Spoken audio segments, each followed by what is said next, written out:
Hey everyone, welcome to week 9 of Tuesday Tips. This week is going to be kind of more general. It's going to be about edges and where you do your slice in free slice. So, since we're obviously all doing free slice, you might have noticed when watching most people solve, they do free slice edges like this.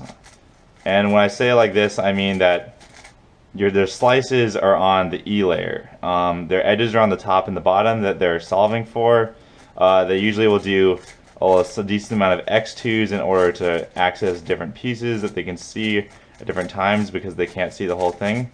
This is probably the most common way people do free slice, do their edges.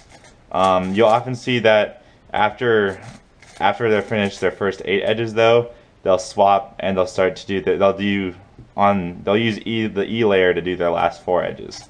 So this is how I do my edges, and it's very common, and it's certainly very fast. However, there is another option, which some people use this option to where they solve their first 8 edges by slicing on E.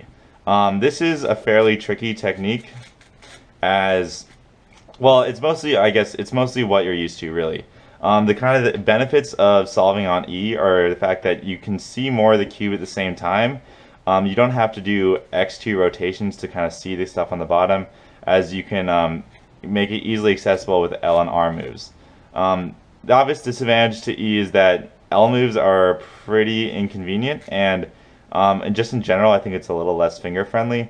However, I would speculate that I think E is actually probably faster overall. However, it's just I started with edges on M, slicing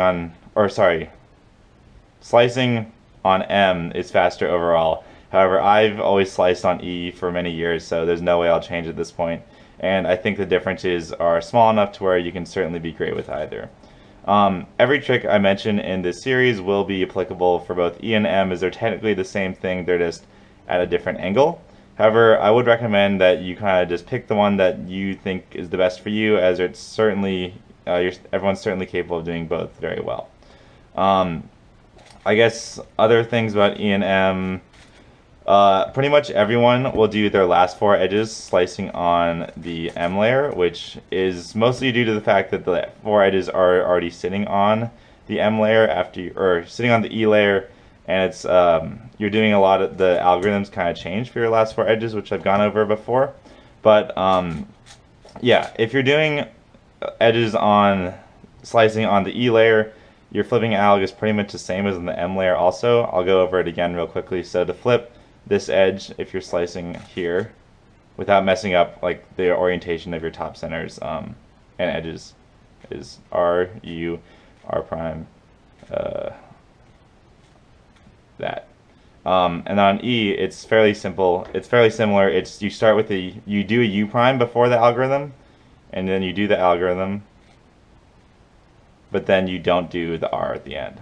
You can actually do the R at the end, since it doesn't make a difference because these are the solid centers and you're slicing here, but it's not actually necessary. So yeah, kind of pick whatever one you think is best for you. I would say I think slicing on M has a higher kind of maximum speed, but I think it's a little more difficult and less intuitive.